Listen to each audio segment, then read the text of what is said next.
तो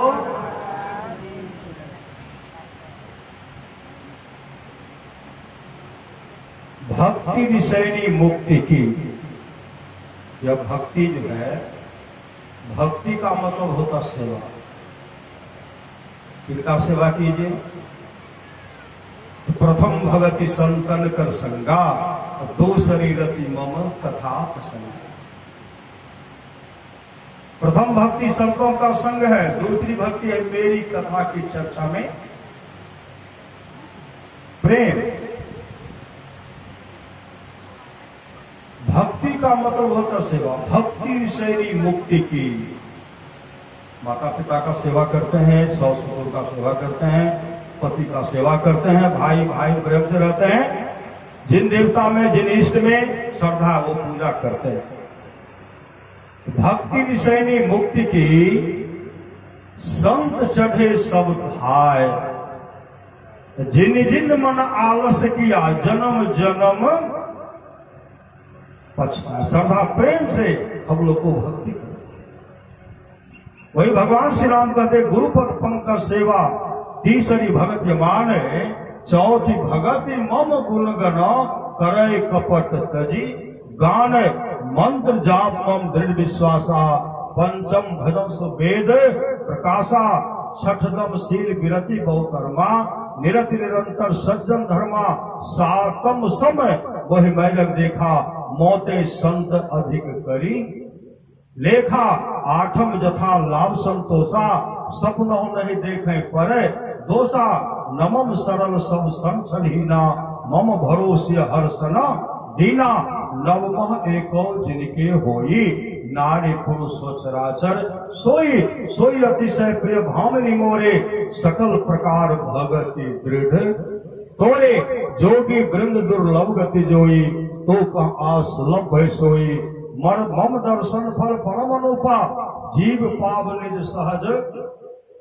स्वरूपा, कही कथा सकल बिलो की हरिमुख, हृदय पर पंकज धरे, तज जोग पावक दे हरिपद, लीन भय जह नहीं फिरे, नर विविध कर्मधर बहुमत, शोक प्रद सब त्याग हो, विश्वास करी कह दास तुलसी, राम पद अनुराग हो, जातिहीन अजन्म में मुकुट किन्नस नारी, महामंद मन सुख चहसी, ऐसे प्रभु में विसारी। छोटी जाति की पापों की जन्मभूमि ऐसे स्त्री को जिन्होंने मुक्त कर दिया, अरे मन ऐसे प्रभु को भूल कर तो सुख चाहता है, तो महामंद है श्रद्धा प्रेम।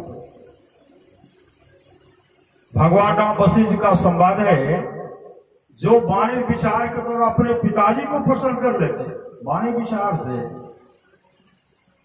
जो वाणी विचार से अपने पिताजी को प्रसन्न कर लेते हैं, ब्रह्मा विष्णु महेश खुश हो जाते हैं। जो वाणी विचार के द्वारा अपने माँ को प्रसन्न कर लेते हैं, अगर माँ खुश हो गई, लक्ष्मी सरस्वती पार्वती जी खुश हो जाती हैं। जो भाई भाई प्रेम से रहते हैं, तमाम देवता खुश हो जाते हैं। जो गोतनी गोतनी में प्रेम से रह रही हैं, तमाम देवियां खुश हो जाती हैं। जो गुरु को प्रसन्न कर लेते हैं, विश्व ब्रह्मांड में जितने ऋषि मुनि हैं सब खुश हो जाते हैं, कहीं जाने की आवश्यकता नहीं है।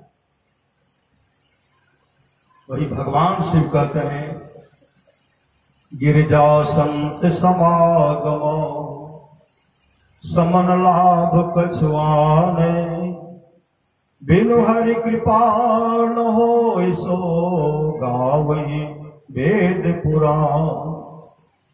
भगवान शिव पुनः कहते हैं, धन घरी सोई जब सत्संगा, धन जन्म दुज भगत अभंगा, सो कुल धन उमा सुनो, जगत पुज सुपुनीत, श्री रघुवीर परायण जेहि नर उपजे, विनीत राम कथा के ते अधिकारी, जिनके सत्संगति यति प्यारी, गुरुपद प्रीति नीति रत जेई, द्विज सेवक अधिकारी।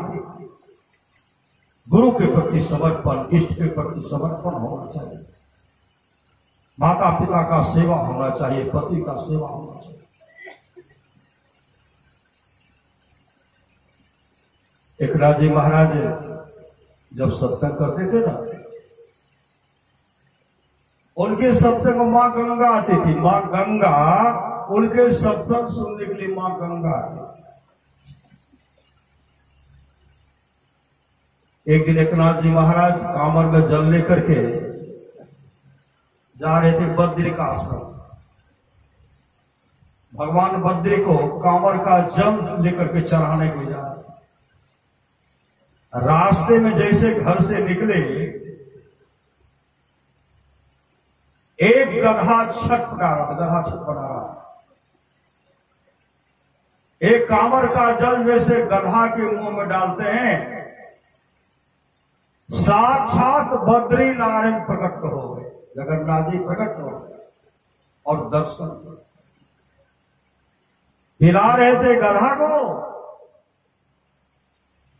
साक्षात बद्री नारायण का दर्शन होता है और कहते हैं बद्री नारायण की जय। मतलब बद्री नारायण, वहां तो बद्री नारायण मिले। इन नारायण में ये जो तमाम मां बहन पिता भाई जो बैठे हुए हैं, इनके अंदर में भी साक्षात बद्री नारायण बैठे। बद्री नारायण बैठे हुए, उसी बद्री नारायण का जिस दिन दर्शन हो गया, कहते हैं जय जय बद्री, और फिर के आवे मां के बद्री से सदो।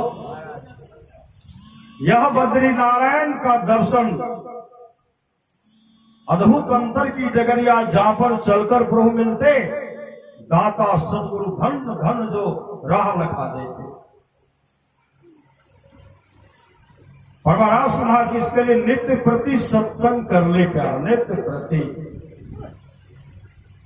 नित्य प्रति सत्संग कर ले प्यारा, तेरा कार सरे सारा। सार कार्य को निर्णय करके धन चेतन धारा पिंड के पारा। दसम द्वारे का ज्योति जग जावे, अति सुख पावे शब्द सहारे का। लख बिंदु नाथ त्रय बंदे के, सुनो में ही ब्रह्मनाद का धरो सहारा। आपन तने में ही अपने अंदर में उस बद्री नारायण का दर्शन होगा, उस परमात्मा का दर्शन होगा। उसके लिए गुरु की आवश्यकता है। गुरु युक्ति सो ताको गगन में तब ढल के एक तारा। श्रद्धा प्रेम से आपस में प्रेम रखेंगे ना, आपस में मेल, बाहर मेल भीतर भी मेल होगा। ध्यान करेंगे मेल हो जाएगा। जब जिस दिन इसी मेल की तलाश हम लोग, इसी के लिए हम लोग सत्संग करते हैं, ध्यान करते हैं। जब दोनों आंखों में मेल हो जाएगा, आपकी दृष्टि की धारा जुटेगी, तम फटे ज्योति भरे। आकाश का तू सैर कर, अंधकार मंडल का छेदन होगा। प्रकाश का दर्शन करेंगे, शब्द के सहारे मोक्ष धाम को चले जाएंगे। वही तैयारी हो रही है। श्री सदगुरु, पहले जीवन में सत्संग कीजिए। अमर मुनि का उपदेश है, 100 काम को छोड़ करके, 100 काम को छोड़ करके स्नान करना चाहिए। 1000 काम को छोड़ करके भोजन करना चाहिए। 1,00,000 काम को छोड़ करके सत्संग करना चाहिए। करोड़ों काम को छोड़ करके अपने जीवन के बागडोर को संत सदगुरु के हवाले करना चाहिए। आप लोग जानते होंगे, कांची नरेश राजा चौल को कार्तिक महात्म्य दिया गया है। कांची नरेश राजा चौल, एक दिन की बात है, वो भगवान विष्णु का जो मंदिर था, उसमें भगवान विष्णु का बहुत पावन विग्रह, बहुत सुंदर मूर्ति थी। राजा चौल क्या के सोना चांदी हीरा जवाहरात लेकर के प्रजा के साथ सिपाही भी है, पंडित सब भी है, मुदगल ऋषि भी हैं, लेकर के मंदिर प्रवेश कर गए। अब मंदिर प्रवेश करके भगवान विष्णु के चरण पर सोना चांदी हीरा जवाहरात का चढ़वा चढ़ा दिए। चढ़ा कर गए से हाथ जोड़ करके आंख बंद किए हुए और माथा को झुला रहे हैं। मतलब भीतर से खुश हो गए और कि मैं भगवान को ये चढ़ाया। फूलों नहीं सवार मैं भगवान को सोना चांदी हीरा जवाहर चढ़ा, हमसे अधिक चढ़ुआ चढ़ाने वाला कौन होगा। मन में अहंकार भी है, अहंकार है कि मैंने बहुत कुछ चढ़ा दिया। आंख बंद किए हैं। उसी समय भगवान विष्णु के भक्त थे, उनका नाम था विष्णुदास। वो भी मंदिर प्रवेश करते हैं। मंदिर प्रवेश करके क्या चढ़ाए, भगवान विष्णु के चरण पर वो फूल चढ़ाए। फूल जैसे चढ़ाते हैं, राजा के द्वारा जो चढ़ाया गया चढ़वा था सब ढक गया, अब दिखलाई नहीं पड़ रहा। और उनके मन में था हम चढ़ाए तो सब देख रहे हैं ना, अब दिखलाई पड़ी नहीं। उसी समय जब आंख खोलते हैं और देखते हैं मेरे चढ़ौवा का किसने अपमान कर दिया, मेरे चढ़ौवा पर किसने इस तरह का चढ़ा दिया। पीछे मुड़ करके देखते गरीब भक्त विष्णुदास। राजा साहब मुड़ करके उनको डांटने लगे, तुम मेरे बराबरी में मंदिर में क्यों प्रवेश किया, मेरे बराबरी में मंदिर में क्यों प्रवेश का बताओ। उनको डांट फटकार है। राजा साहब भी डांटते हैं, मंत्री भी डांटते हैं, सिपाही भी डांटते हैं, सब डांट रहे। उसी समय वो वहां से निकले, राजा साहब भी निकले तो डांटते हुए रास्ते में सब फटकारते हुए जाते। विष्णुदास अपने घर गए और राजा साहब अपने निवास में गए। कहते कल से नाम कीर्तन का नाम धुन होगा, हवन होगा, बड़े बड़े विद्वान पंडित को बुलाओ, कल से हवन होगा। राजा का आदेश हुआ, शुरू हो गया हवन शुरू, नाम धुन शुरू है। बड़ा भक्त मैं हूं, मुझसे बड़ा भक्त कोई हो नहीं सकता, और विष्णु भक्त मैं हूं। राजा चौर के वन में हुआ, उधर हवन हो रहा है। गरीब भक्त विष्णुदास के मन में हुआ, राजा साहब भगवान को प्रसन्न करने के लिए हवन कर रहे हैं, नाम धुन कर रहे हैं, हम तो गरीब हैं, मेरे पास तो कुछ है नहीं, मैं भगवान को चढ़ाऊं तो क्या चढ़ाऊं, भगवान को कैसे खुश करूं, भगवान को कैसे रिझाऊं। यह कह करके वो स्नान किए, स्नान करके और रोटी बनाया। रोटी बनाए कि मैं भगवान को रोटी ही चढ़ाऊंगा, रोटी चढ़ाऊंगा। रोटी बनाकर गए स्नान करने के लिए। स्नान करके जैसे आते हैं रोटी हो गई चोरी, पहला दिन रोटी चोरी हो गई। विष्णुदास कहते हैं मैंने अपने इष्ट को चढ़ा नहीं पाया। फिर दूसरे दिन स्नान करते हैं, दूसरे दिन स्नान करके रोटी बनाए, फिर का तो स्नान कर लेता हूं तब न रोटी चढ़ाऊंगा। फिर का स्नान करने के लिए स्नान करके आए तो देखते हैं रोटी हो गए चोरी। तीसरे दिन रोटी बनाए स्नान करके, स्नान करने के लिए रोटी हो गई चोरी। चौथे दिन वही हाल, पांचवें दिन वही हाल, छठे दिन वही हाल, रोटी चोरी। सातवें दिन रोटी बनाते हैं, स्नान करके रोटी बनाते, फिर स्नान करने के लिए। उसी से अंतः प्रेरणा हुई, जगाने वाले जगाते ही कहते हैं विष्णुदास अरे तुम रोटी बनाते, तुम्हारी रोटी चोरी हो जाती है, अरे चोर को कब पकड़ोगे, चोर को भी तो पकड़ना है, स्नान करना छोड़ो, जाओ चोर को पकड़ो। उसी समय विष्णुदास वहां से दौड़ते हुए जैसे आए, देखते हैं आज तो चोर पकड़ा गया। सही सदगुरु, आज कैसा चोर, उस चोर के शरीर में शक्ति नहीं है, चोर के शरीर में शक्ति नहीं है, कोई सामान भी नहीं है, और चोर के शरीर पर वस्त्र भी नहीं है। चोर के शरीर में मांस का लोथड़ा मांस भी नहीं है, हड्डी झलक रहा है। श्री सदगुरु, अस्थि पंजर सटा हुआ है, हड्डी झलक रहा है, मुंह में स्याही पड़ा हुआ, मुंह में विवाद फटा हुआ है, हाथ में रोटी है। रोटी जैसे कहते विष्णुदास आखिर में चोर पकड़ा ही गया, उसी समय वो रोटी लेकर के रोटी लेकर के भाग रहे हैं। जैसे वो रोटी लेकर के भाग रहे हैं, उसी समय विष्णुदास का नजर चूल्हा के पास गया। चूल्हा के पास देखते हैं तो घी का कटोरा रखा हुआ है, और उसी समय विष्णुदास घी का कटोरा उठाते हैं, उठा करके कहते हैं अतिथियों रुको, सूखा मत खाओ, खाओ, घी तो लगा करके खाओ। गरीब विष्णुदास के सामने वह अस्थि पंजर दीनहीन जो था भाग रहा है, और पीछे से विष्णुदास घी का कटोरा लेकर के दौड़ रहे हैं। अतिथियों सूखा मत खाओ, घी तो लगा करके खाओ। पीछे से जो दौड़ रहे थे पकड़ने के लिए, वो भी दौड़ रहे थे, जैसे आगे बढ़े फिसल करके गिर गए।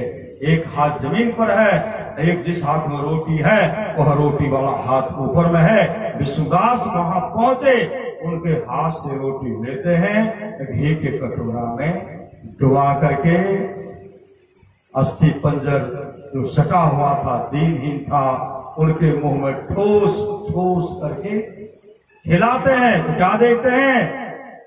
उसी समय जमीन पर देखते हैं शंख चक्र गदा पद्म रखा हुआ है, और वो कोई दूसरा नहीं, वो साक्षात भगवान विष्णु थे। उठे और उठ करके विष्णुदास को हृदय से लगा दिया, गले से लगा दिया। भगवान विष्णु प्रकट हो गए, और उसी समय विष्णुदास का भी जो शरीर था भगवान विष्णु के रूप स्वरूप हो गया। उसी समय भगवान विष्णु के पार्षद आए, पार्षद आकर के उनको विमान पर बैठाए,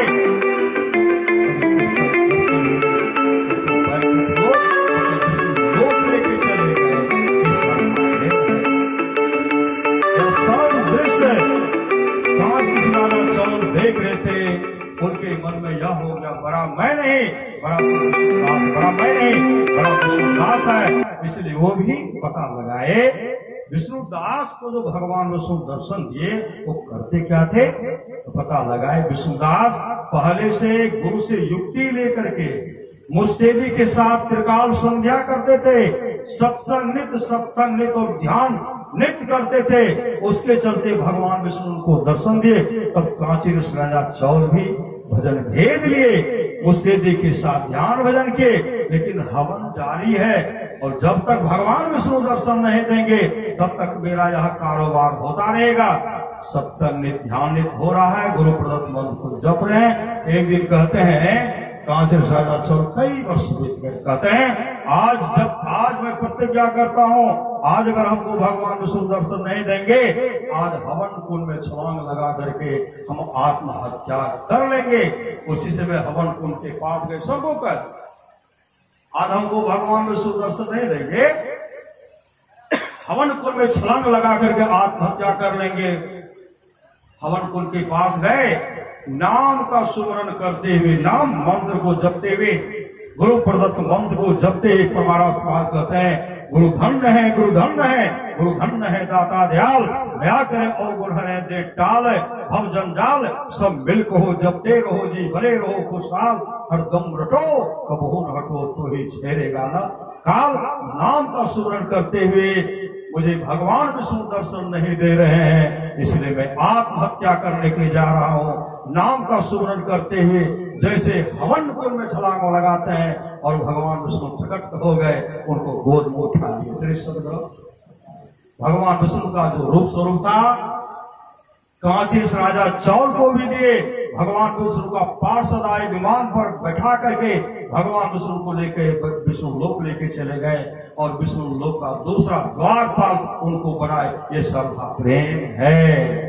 श्रद्धा प्रेम से सत्संग कीजिए, आपस में मेल से रहिए। और महाराज महाराज की वाणी है स्त्रियों के लिए, उनके घर में सास ससुर माता पिता पति जो है ईश्वर के तुल्य है। जो स्त्री अपने सास ससुर माता पिता पति की सेवा करेगी, गुरु से युक्ति लेकर ईश्वर भजन करेगी, वो मोक्ष को प्राप्त करेगी, कहीं जाने की आवश्यकता नहीं है। तो अमर मुनि का उपदेश है 100 काम को छोड़कर स्नान करना चाहिए, 1000 काम को छोड़ करके भोजन करना चाहिए, लाख काम को छोड़ करके सत्संग करना चाहिए, करोड़ों काम को छोड़ करके अपने जीवन की बागडोर को संत सदगुरु के हवाले करना चाहिए। भगवान श्री कृष्ण की वाणी है, निष्पाप उद्धव जी, कोई कितना भी अश्वेत जग कर ले, कृष्ण आदि आदि व्रत कर ले, उसके द्वारा सुलभता से प्राप्त नहीं होता। बस एक सत्संग ऐसा जरिया है जिसके द्वारा सुलभता से प्राप्त हो जाता, उस भक्त के वश में हो जाता और उस भक्त का परम कल्याण हो जाता। परमाराज सभा की वाणी है, थोड़ा सा भी सत्संग करो बड़ा लाभ होता है। जितना लाभ के बहुत धन के मिलने, बहुत विद्या के कनिष्ठ होता, उतना लाभ सत्संग होता है। नित्य नियमित ढंग से सत्संग करो, सत्संग से खाली कोई मत रहो। अभी अमृत की वर्षा हुई, अध्यात्म ग्रंथ का सार ज्ञान कह दिया, जिसको याद रहा उसको अमृत मिला, जिसको याद नहीं रहा उसने अमृत को खो दिया। प्रणसद महाराज कहते हैं जिसके आसपास में सत्संग हो वहां के लोग घर में बैठे रहे, सत्संग में नहीं आवे नहीं जाए, समझिए ऐसे लोगों का भाग संस्कार बहुत गिरा हुआ है। प्रणसद महाराज कहते हैं जो लोग बहुत दिनों से सत्संग करते आ रहे हैं, अभी कर रहे हैं, वे सभी आगे भी करेंगे, वे सभी महासुख के भागे होंगे। भगति स्वतंत्र, भगवान श्री राम कहते हैं भगति स्वतंत्र सकल सुख खाने, बिनु सत्संग न पावे।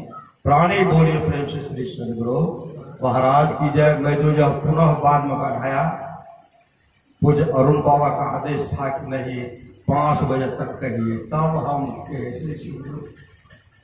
बोलिए प्रेम से श्री सदगुरु महाराज की जय।